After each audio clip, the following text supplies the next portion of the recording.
सावधान हूं मैं। कारण क्या है?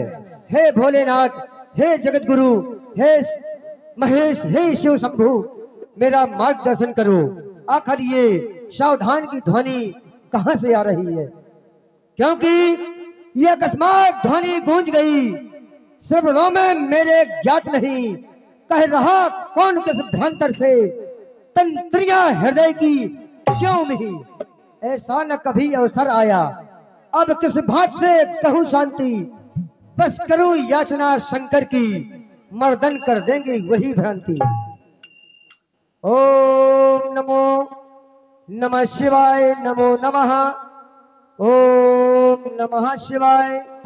कर्पूर गौरम करुणावतारम, संसार सारम भुजगेन्द्रहारम, सदा वसंतम हृदयारविंदे, भवम भवानी सहितम नमामि। यह हो विदित हो गया, भोलेनाथ की कृपा से विदित हो गया। अरे हो रहा स्वयंवर मिथिला में, मिथिलेश्वर की राजधानी में। जाने का विचार किया वहां लंका सुर से अभिमानी ने। यदि मैं वहां नहीं जाऊंगा तो भीषण अनर्थ हो जाएगा। मन में मत वाला वह रावण मनमानी कर दिखलाएगा। अरे सावधान हो लंकापति, विपरीत नहीं चलने दूंगा। अपने होते मिथिलेश्वर का अपमान नहीं होने दूंगा। क्योंकि कहा जाता है महाराज जनार्दन ज्ञानी, ज्ञानी ही नहीं बल्कि ब्रह्म ज्ञानी, जिनके लिए सुंदर संकेत मिलता है। जासु ज्ञान रवि भाव निशि नासा, जिसका ज्ञान सूर्य के समान प्रकाशित है, जो अज्ञान रूपी अंधकार को मिटाकर ज्ञान रूपी प्रकाश की ओर अग्रसर करता है। और सुना है अपनी पुत्री का स्वयंवर कर रही है, परंतु पुत्री उन्हें प्राप्त हुई है, जिसे भूमजा कहते हैं। प्रगति जाकर दिव्य धरा में, प्रगति जाकर दिव्य धरा में, पावन परम पुनीता हर्षित होकर निपत्र जनक ने रचो स्वयंवर सीखा।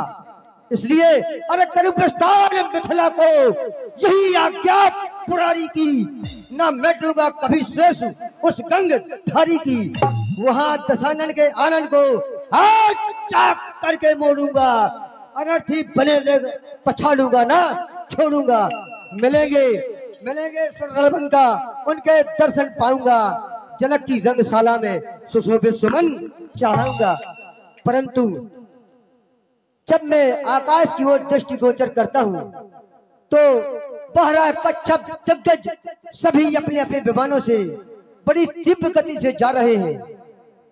और ये एक विमान की तरह बहुत मन की गति से तेज जा रहा है। ये विमान कौन है? अरे अहो, ये तो लंकापति रावण का पुष्पक विमान है। तो फिर ये कहां जा रहा है? अहो, ये अवश्य वहीं जा रहा होगा, क्योंकि ये है दुष्ट। दुष्ट ही नहीं बल्कि महादुष्ट। इसके लिए कहा जाता है देखत यज्ञ निशाचर धावही, करहि उपद्रव मुनि दुख पावही। तो महाराज जनक ने विवाह को एक नाम और दिया है, धनुष यज्ञ। तो यज्ञ का नाम सुनकर इसकी छाती फटने लगती है। तो मैं जानता हूं और देखूंगा उस दशानन को। जय शंकर की। मंत्रीवर आदेश महाराज। मंत्रीवर विभांड देखना सबे राज्यभार, क्योंकि इस श्वेतद्वीप मणिद्वीप के आप कुशल मंत्री हो। तुम्हारे द्वारा मैंने जितने भी कार्य किए हैं वह तुम्हारी सम्मति से हुए हैं। इसलिए विभांड देखो, मंत्री ये राजभार सब प्रजा प्रेम से सुख पावे। आवे ना कष्ट कहीं प्रिय, मंगल विनोद भर जय गावे। आशीर्वाद जय बजय लिए सुख सिंधु दे रहा साथ, जा रहा बाण मिथिलेश धाम। बम विश्वनाथ, बम विश्वनाथ। जय शंकर की। जय महाराज। जय शंकर की।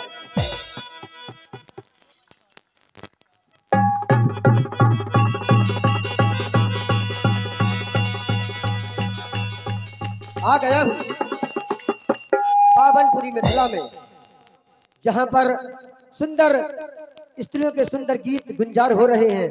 जहाँ तहाँ मंत्रीगण इधर उधर दृष्टिगोचर हो रहे हैं। सुंदर रंगशाला का निर्माण है। यहाँ कोई मंत्री नहीं है क्या? आज्ञा महाराज।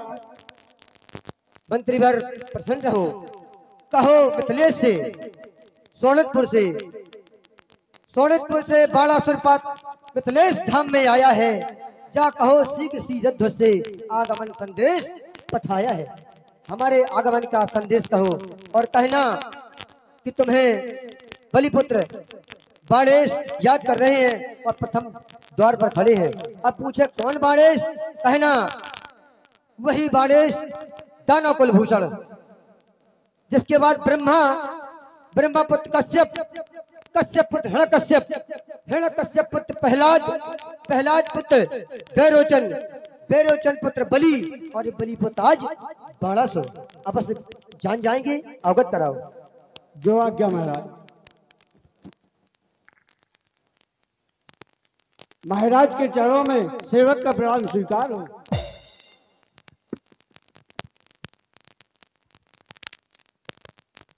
कहिए बंदीजन, क्या शुभ समाचार लेकर के रात दरबार में पधारे हो? महाराज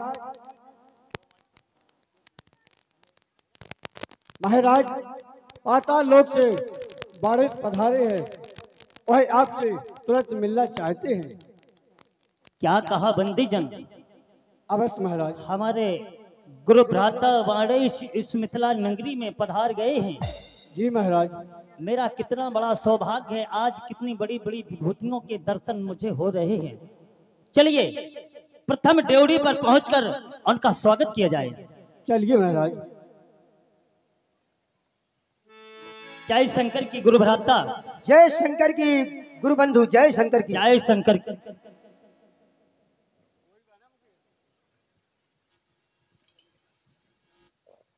हे गुरु भ्राता। कहो गुरु बंधु। मैं तुम्हारे दर्शन पाकर के धन्य हो गया हूँ। गुरु भाई, मैं भी आपके सुखद दर्शन पाकर के अपने आप को धन्य धन्य मानता हूँ। मेरे जैसा सौभाग्यशाली इस दानव कुल में आज तक कोई नहीं हुआ, जो आप जैसे महान ब्रह्म ज्ञानी के दर्शन हो रहे हैं। मैं अपने आप को धन्य धन्य कहता हूँ। हे गुरु भ्राता। कहो गुरु बंधु। हम धन्य हुए दर्शन पाकर। गुरु भ्राता, हम धन्य हुए दर्शन पाकर, गुरु भ्रात सुतन के राजेश्वर हो गया किथार्थ जीवन मेरा। स्वागत तुम खड़ा ये राजेश्वर, वंदन है अभिनंदन है। हे गुरु भ्रात तुम्हारा इस मिथिला में हो गए सभी जे कृतार्थ दर्शन से। स्वागत है तुम्हारा मिथिला में। अवश्य। हे गुरु भ्राता। कहो गुरु भाई। मैं क्या तुम्हारे दर्शन पाकर के हमारे मिथिला वासी भी धन्य हो गए हैं, क्योंकि जो कार्य तुमने किया है वो आज तक किसी भी राजा ने नहीं कर पाया है। क्योंकि तुमने परम पिता परमात्मा परापर ब्रह्म को तुमने बांध कर रखा है। गुरु भ्राता आइए आसन ग्रहण करिएगा। क्यों नहीं गुरु भाई, आसन ग्रहण करूंगा। फिर भी आपने जो मेरा स्वागत किया है वैसे में इस लायक तो नहीं था, क्योंकि आप मानव योनि में सर्वश्रेष्ठ हो और मैं दानव, तो दानव और मानव का कभी समावेश नहीं हुआ। फिर भी भगवान भूत भवन भोलेनाथ की कृपा से आज तुम मेरे गुरु बंधु हो। मेरे क्या, मेरे पिता महाराज बलि के भी गुरु बंधु रहे। धन्य है आपकी उदारता, धन्य है आपके विचार। आइए गुरु भ्राता, ऐसा नहीं है। कहो गुरु भाई। कि दोनों में समावेश न हो, क्योंकि भूत भवन भोलेनाथ मेरे गुरु हैं और भूत भवन भोलेनाथ तुम्हारे गुरु हैं। अवश्य। तुम ए मत समझो कि तुम इस मिथिला के मंच महोत्सव में ऐसे ही पधारे हो। इस उत्सव को चलते हुए आओ, इस उत्सव को चलते हुए 1 वर्ष व्यतीत होने जा रहा है। इसमें मेरे इस शरीर में बहुत थकावट आ चुकी है। सत्य कहते हो। मैंने भूत भवन भोलेनाथ से विनती की, प्रभु यदि मेरे इस मिथिला के मंच महोत्सव में मेरे गुरु भ्रात बाणेश पधार जाएं तो मेरे कंधों का भार उनके कंधों पर हो जाएगा। और उन्होंने तुम्हें प्रेरित किया और तुम शीघ्र ही इस मिथिला में पधार गए हो। सत्य कहते हो गुरुबंधु, मुझे भगवान भोलेनाथ की प्रेरणा हुई है। आज मेरा अहोभाग्य जो मैं अपने गुरुबंधु के दर्शन एक साथ कर रहा हूँ। चाहो गुरुबंधु, बस आज इस सभा का सभासद अब मैं तुम्हें नियुक्त करता हूँ। आज इस सभा का संचालन तुम्हें करना है। जैसी आज्ञा गुरुबंधु। वैसे मैं इस योग्य तो नहीं था, परंतु तुमने मुझे इस पुत्री स्वयंवर में अपनी पुत्री को मेरी पुत्री के समान समर्पित किया है, तो मेरा दायित्व है मैं इसमें पूर्ण रूप से वह कार्य करूंगा जिससे आपको सुख और सुंदरता के अनुभव की प्राप्ति हो। बहुत अच्छा गुरु भ्राता।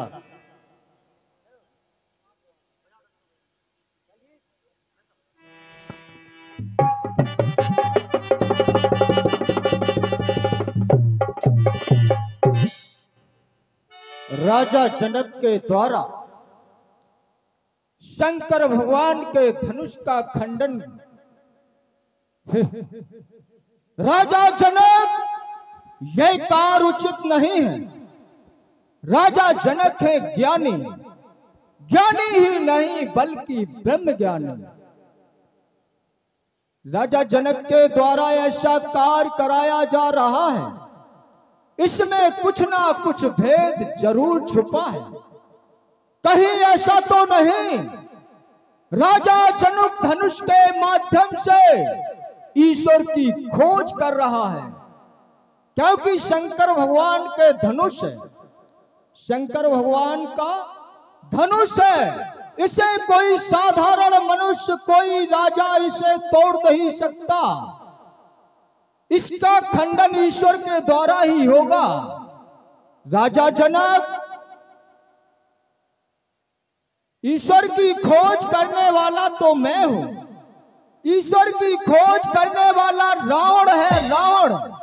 अरे कर रहा प्रतीक्षा था जिसकी, वह पूरा मेरा कार्य हुआ। मेरे ही उद्धार हेतु उस नारायण ने अवतार लिया, जिस हेतु आज अवतार लिया, जिस हेतु आज अवतार लिया, उसका सिगड़े साज होगा। उस महाशक्ति के साथ साथ शक्ति का समावेश होगा। जनक, मैं अभी आ रहा हूं। जय शंकर की, जय शंकर की। आ गया मिथिलापुर। प्रथम ड्योढ़ी के द्वारपाल। आज्ञा महाराज। राजा जनक को सूचित करो, स्वर्णमयी लंका में निवास करने वाले कंचन नगरी सम्राट राजा रावण का पदार्पण हुआ है। तत्काल नृपाल को मेरे आगमन की सूचना दी जाए। महामंत्री। जो आज्ञा महाराज। महाराज की जय हो। प्रसन्न रहो बंदीजन। महाराज, कंचनपुरी लंका से दशानन दशग्रीव 10 भाल पधारे हैं, वह आपसे तुरंत मिलना चाहते हैं।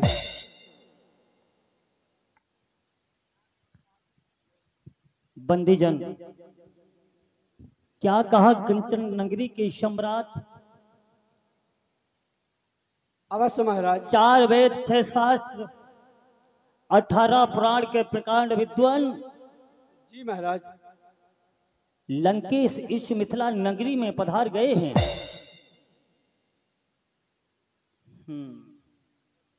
वैसे उनको ये इस मिथिला के मंच महोत्सव में नहीं आना चाहिए था। बंदीजन। जी महाराज। परंतु वो आ गए हैं तो द्वार पर आया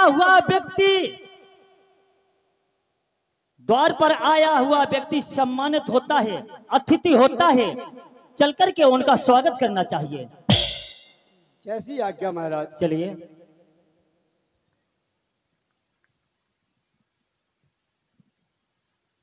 हे लंका के सम्राट, 4 वेद से 6 शास्त्र 18 पुराण के प्रकांड विद्वान ए हर्षरोम पुत्र सिरध्वजनक आपको सादर प्रणाम करता है। राजन तुम्हारा अखंड कल्याण हो।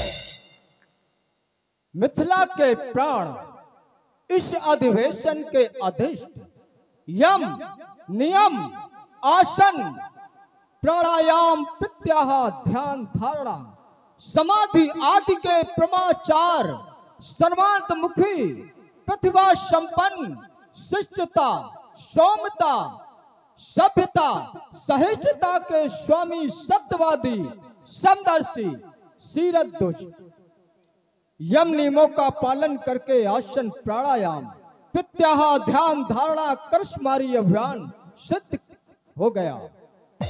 जनक राज जय जय श्री शंकर भगवान की जय शंकर भगवान की। हे लंका के सम्राट, इस मिथिला नगरी में तुम्हारा बारंबार स्वागत है, क्योंकि मैं तुम्हारे दर्शन पाकर के धन्य हो गया हूं। हम धन्य हुए दर्शन पाकर।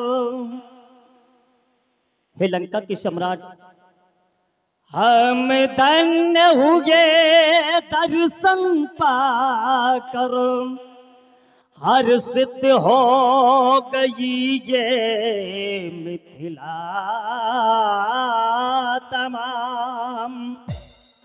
हे लंका के सम्राट तुम्हें यह विदेह करता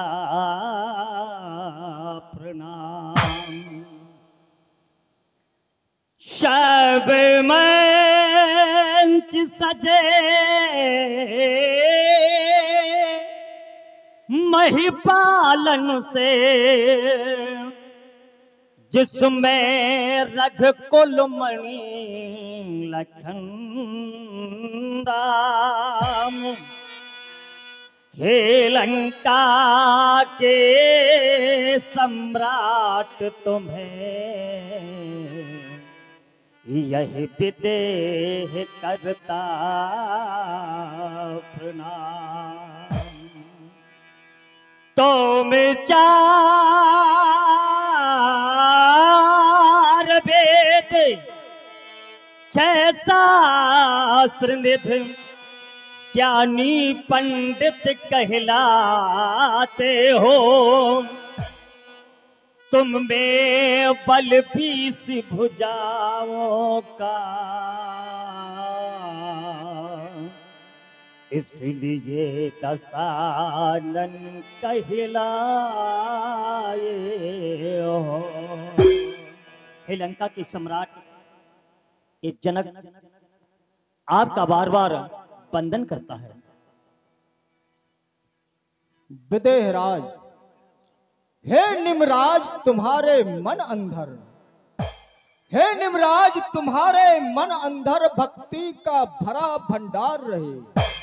हो ध्यान धारणा में सुलग, शिक्षा हित आवे देव यक्ष।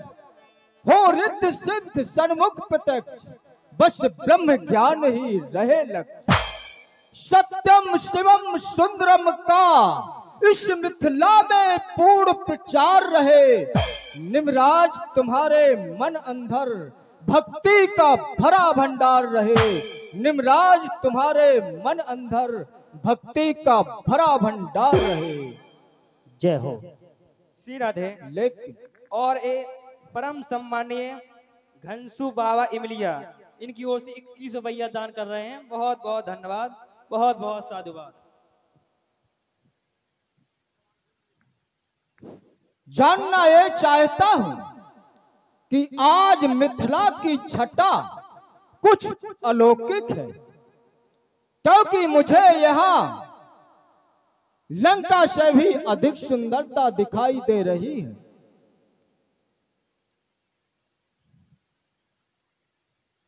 आज राजा जनक कौन सा महोत्सव मनाने जा रहे हैं, जो कि यज्ञ समक्ष विशाल सेव का पिनाक भी रखा हुआ है और देश देशांतर के राजागण बैठे दिखाई दे रहे हैं।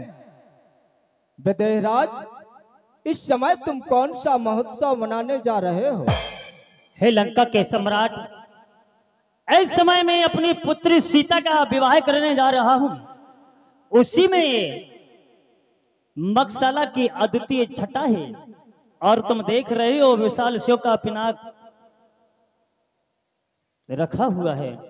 बस उसी में ये देश देशांतर से राजा, मिथिला निवासी, माताएं, बहनें इस उत्सव को 364 दिन से बराबर देख रहे हैं। बस उसी में एक छटा छाई हुई है। और हमने सुना धनुष यज्ञ, मिथिला में विदेहराज धनुष यज्ञ भी कर रहे हैं। तो कहां से चला ये धनुष यज्ञ? धनुष यज्ञ की उत्पत्ति कहां से हुई? मैं सनातनियों से सुना करता हूं, देव यज्ञ, ऋषि यज्ञ, भूत यज्ञ, अतिथि यज्ञ, रप यज्ञ और धनुष यज्ञ। धनुष यज्ञ की उत्पत्ति कहां से हुई विदेहराज? हे लंका के सम्राट, और भी यज्ञ हैं। अश्वमेघ, गौमेघ, अरु अजा मेघ, नर मेघ है। यज्ञ तो बहुत है महाराज, आप तो प्रकांड विद्वान हैं, हम तो कुछ नहीं है। अश्वमेघ, गौमेघ, अरु अजा मेघ, नर मेघ। कबीरा धर्म अधर्म को बता रहे हैं वेद। तुम पूछ रहे हो धनुष यज्ञ की उत्पत्ति। धनुष यज्ञ की उत्पत्ति एक समय हमारी पुत्री सीता ने इस धनुष को इधर से उधर हिला दिया। तब हमने प्रतिज्ञा की, जो भी वीर राजा विशाल शिव के धनुष का खंडन करेगा, खंडन करने की विशेषता, जब इन धनुषों का निर्माण हुआ, और निर्माण किस लिए हुआ? देवासुर संग्राम के लिए। जब देवासुर संग्राम के लिए निर्माण हुआ, तो ये जो अजगव है, ये भूत भावन भोलेनाथ को समर्पित किया गया, सारंग भगवान विष्णु को समर्पित किया गया, और गांडीव देवराज इंद्र को समर्पित किया गया, वज्र देवराज इंद्र को समर्पित किया गया। और जब युद्ध हुआ तो युद्ध हुआ प्रलयंकारी, प्रलय होने वाला था। तब देवता और दैत्यों ने मिलकर के संधि की। उन्होंने संधि की कि जब हम और तुम नहीं रहेंगे, क्योंकि एक ही पिता की संतान है, मां अलग है, पिता एक ही है, तो उन्होंने संधि की कि जब हम आप नहीं रहेंगे तो लड़ाई किसमें होगी, इसलिए तुम अपना स्थान ग्रहण करो, हम अपना स्थान ग्रहण करें। जो दैत्यों ने स्वर्ग पर कब्जा कर रखा था, वो अपने जगह पहुंच गए, देवता अपनी जगह पहुंच गए। तब भूत भावन भोलेनाथ ने इस पिनाक को हमारे पूर्वज महाराज राजा देवराज को सौंपा, और उन्होंने कहा था इसको परम पिता परमात्मा के अलावा कोई खंडन नहीं कर सकता है। और जो भगवान विष्णु के पास सारंग था, वो महाराज ऋचिक ऋषि को दिया गया, और उन्होंने कहा था ऋचिक ऋषि से कि इसको परम पिता परमात्मा के अलावा कोई चढ़ा नहीं सकता है। तब उन्होंने कहा था कि इन धनुषों की परीक्षा एक ही जगह होगी। बस मुझे ऐसा प्रतीत होता है कि इन धनुषों की जो प्रत्यंचा चढ़ाने की और तोड़ने की बात है, इसी जगह पर प्रत्यक्ष होगी। बस यही कारण है। विदेराज, जाओ तुम कोई अन्य कारभार देखो। मैं बढ़ रहा हूं भूत भवन भगवान भोलेनाथ के पावन पनाग दर्शन। भूत भवन भगवान भोलेनाथ के पावन पनाग। प्रथम तो आपको यह रावण प्रणाम करता है, लेकिन आपको आज इस स्थिति में देखकर मैं विवश हो रहा हूं। आज तुम्हारा अंतिम समय है, तो मैं प्रतिज्ञा करता हूं मेरे होते हुए आज धनुष का खंडन नहीं होगा।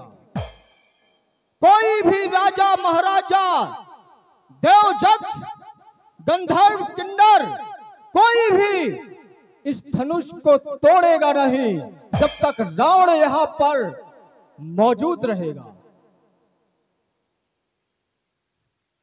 अब देखूं मैं उस माई के लाल को, उस छत्री के छत्रित को देखना चाहता हूं जो आकर धनुष तोड़े। नहीं तो ये रावण की चंद्रहास का बार उसके गलकंठ पर होगा और वह रावण उसकी गर्दन को काट कर अलग कर देगा। देखो, कहा जाता है भाई कुछ लोग आते ही इसीलिए हैं, जैसे कि महाशय जी आए हैं। क्या कह रहे हैं? हम देखेंगे उस छत्री के छत्र को, उस माई के लाल को। वाह क्या बात है! ये है महाशय के व्यक्त, और प्रतिबंध लगा दिया। सुंदर विवाह की परंपरा चल रही थी, सुंदर गीत गुंजार हो रहे थे। ये महाशय जी आए, इन्होंने कार्य को अवरुद्ध कर दिया, क्योंकि इनका स्वभाव कुछ ऐसा है कि अपने द्वारा किसी का अच्छा होना भी नहीं है, इनके द्वारा किसी का बुरा भी नहीं होना है, ये जानते हैं। फिर भी इसीलिए कहा जाता है बैर अकारण सब काहूते, बिना मतलब का, जबकि होना कुछ नहीं है। चलो पहले इनसे मिलते हैं।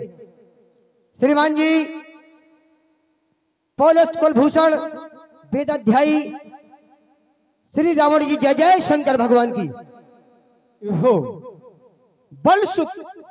बल सुवन पुराधीश महाकाल बाण, जय जय श्री शंकर भगवान की, जय जय श्री शंकर भगवान की। श्रीमान जी आपने एक घोषणा की है कि मैं देखूंगा छत्री के छत्र को, उस माई के लाल को। तो श्रीमान जी ये देखने का क्रम ये नहीं है कि तुम किसी को गर्भयुक्त होकर कहो कि मैं देखूंगा। भाई देखने के लिए आए हो तो देखने का क्रम यहाँ बनता है, जिसके लिए साक्ष्य भी लिखा है। इसमें लिखा है बरनत छवि चाहता है सब लोगों, अवश्य देखिए देखन योगु। देखने का क्रम ये है, ये नहीं कि मैं देखूंगा छत्री को, उस माई के लाल को, तो तुम क्या कर लोगे? क्योंकि प्रतिबंध लगाया है किसने? तुमने।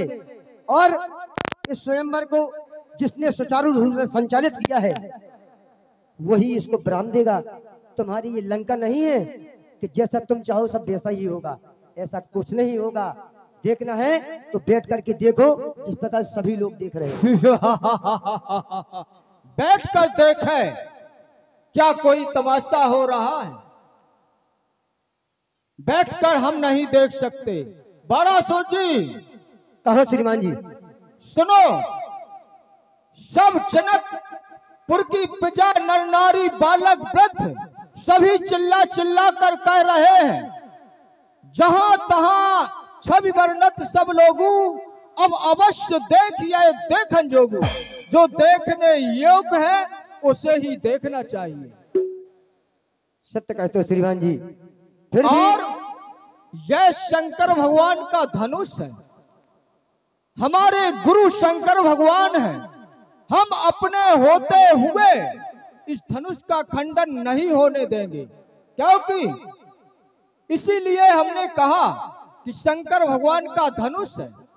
कोई भी राजा महाराजा, कोई भी छत्री इस धनुष को नहीं तोड़ेगा।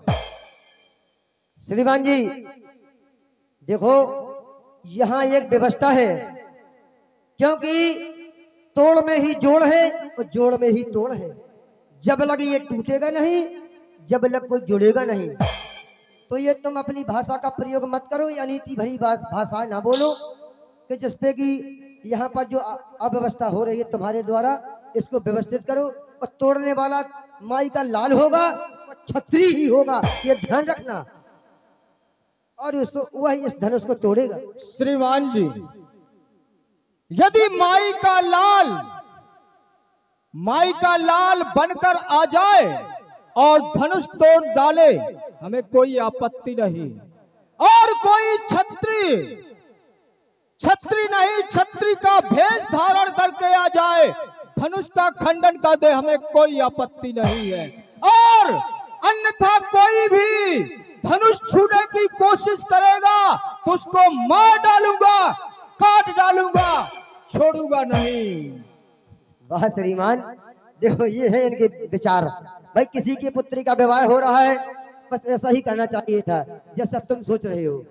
अरे तो सुनो श्रीमान जी, वो छत्री भी होगा, माई का लाल होगा और तुम कुछ नहीं कर पाओगे, इसको तोड़ेगा। इसलिए कहा जाता है अरे काम कुछ ऐसा करो, अरे इधर आए हो तो वो काम करो जिससे तुम्हारा नाम हो। काम कुछ ऐसा करो जिससे जहान में नाम हो जाए। अरे नाम ऐसा होना चाहिए सुनते ही काम हो जाए।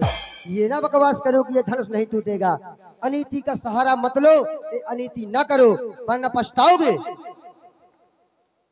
बाड़ेश, श्रीमान जी कहते हैं बाड़ेश कि तुम अनीति कर रहे हो, अनीति का प्रयोग मत करो।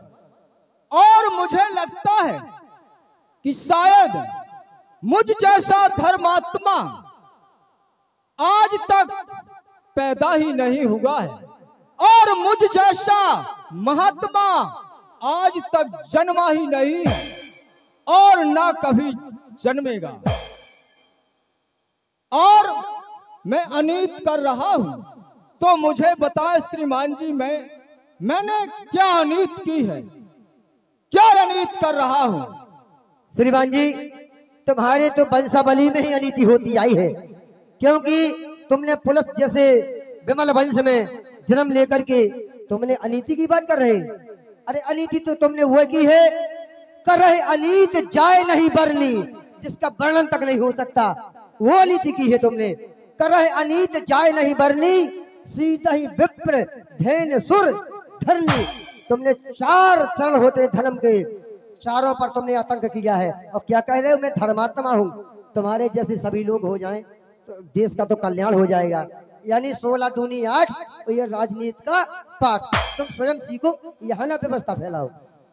और अनीति तो तुमने इतनी की है कि यह कहीं देख निशाचर धावई, करहि उपद्रव मुनि दुख पावई। भाई धनुष या घोड़ा तुम्हारी छाती काहे फट रही, क्या कारण है? श्रीमान जी क्या कह रहे हो? मैंने अनीत की, अवश्य। गौ ब्राह्मण को मैंने मरवा दिया। सुनो श्रीमान जी, यदि मैंने 2-4 ब्राह्मण मरवा दिए, 2-4 गौएं, तो क्या अधर्म कर दिया? वाह, तुम्हारे लिए 2-4 ब्राह्मण 2-4 गौएं कटवाना ये अधर्म नहीं है। वाह, सुनो, कहो। बड़े चीज का भी कारण है। इसका कारण है जब जब होए धर्म की हानि, बाढ़े असुर अधम अभिमानी, करह अनीत जाए नहीं बरनी, सीधे विप्र धैन सुर अवनी। धर्म के 4 चरण हैं, ब्राह्मण और गौ और